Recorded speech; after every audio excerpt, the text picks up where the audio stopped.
Je voulais terminer l'année et ce premier volet de cette première saison, la saison 1 de Bref l'effondrement, par cette double question. Peut-on éviter l'effondrement et que peut-on espérer pour l'avenir ? Il semble difficile d'éviter l'effondrement à court terme, car les conséquences des politiques que nous devrions mener pour l'éviter sont sensiblement identiques aux conséquences mêmes de l'effondrement lui-même.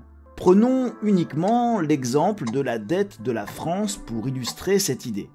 Si nous devions serrer la vis pour éviter la faillite, il nous faudrait cesser la moitié des dépenses de l'État là, maintenant, tout de suite, immédiatement. Aussi impensable qu'impossible tant ce serait violent.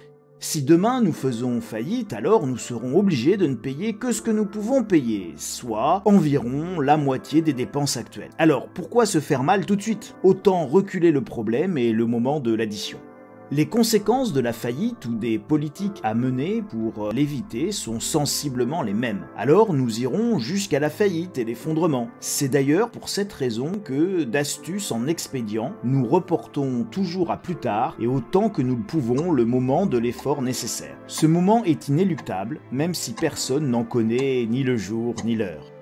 Historiquement, les pays ont souvent besoin d'aller jusqu'au bout des logiques mortifères avant d'entamer des processus de récupération et de remontée. Alors maintenant, que peut-on espérer pour l'avenir ? Que notre effondrement soit le moins violent possible et qu'il nous permette de remonter la pente en préservant nos capacités, qu'il ne s'accompagne pas de destruction matérielle majeure comme une guerre peut en faire. Nous pouvons nous effondrer financièrement, mais nos routes, nos centrales nucléaires, nos immeubles, nos usines, nos barrages seront toujours là. C'est dans ces richesses, dans nos infrastructures que se trouve notre capacité de récupération profonde. Que peut-on espérer pour l'avenir ? Le meilleur, pour une raison simple. Les temps difficiles créent des hommes forts, les hommes forts créent des temps prospères, et les temps prospères créent des hommes faibles. Les hommes faibles créent des temps difficiles. Les hommes faibles qui nous dirigent nous conduisent au désastre, et de ce désastre, de ce grand nettoyage, sortiront des hommes forts, intègres, avec le sens du bien commun et de l'intérêt général. Ils créeront alors des temps prospères, loin de l'idéologie destructrice dont on nous abreuve actuellement, qu'il s'agisse du wokisme sociétal ou des délires économiques dans lesquels on nous entraîne, sans oublier la folie climatique qui est une voie sans issue. Je ne croirai au sauvetage du climat que lorsqu'on réduira sensiblement les incitations à la consommation de masse. Interdiction de la publicité, interdiction de l'obsolescence programmée, obligation de la réparabilité, etc.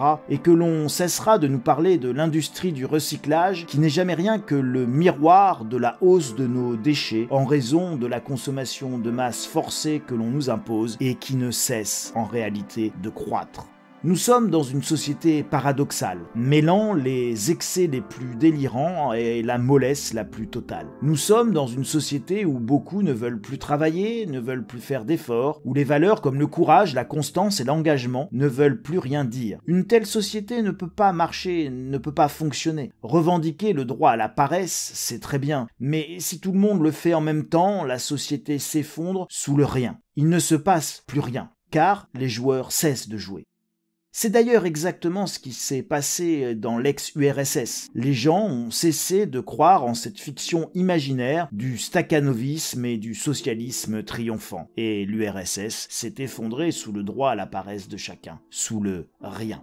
Nous allons vers notre propre effondrement qui sera le préalable à notre reconstruction. Pour le moment, il est difficile de dire ce qui émergera du futur chaos, mais notre pays millénaire en a vu d'autres. Comme à chaque fois, il se relèvera et nous trouverons les solutions collectives à nos problèmes, car les temps difficiles créent des hommes forts et les hommes forts créent des temps prospères. Nous ne sommes pas condamnés à la misère collective, à l'interdiction de tout. Avec beaucoup de travail, beaucoup d'intelligence, avec de la science et de la technique, avec de la sagesse et de la pondération, il y a largement de quoi pourvoir aux besoins de tous dans ce monde d'abondance, mais pas à l'avidité de chacun dans ce monde limité. Enfin, si laisser une planète en bon état à nos enfants est nécessaire, ce n'est qu'une partie du problème et de l'équation, car nous devons aussi et surtout laisser des enfants en bon état à la planète. Des enfants forts pour créer des temps prospères, équilibrés, sages, bien formés et en capacité de trouver des solutions.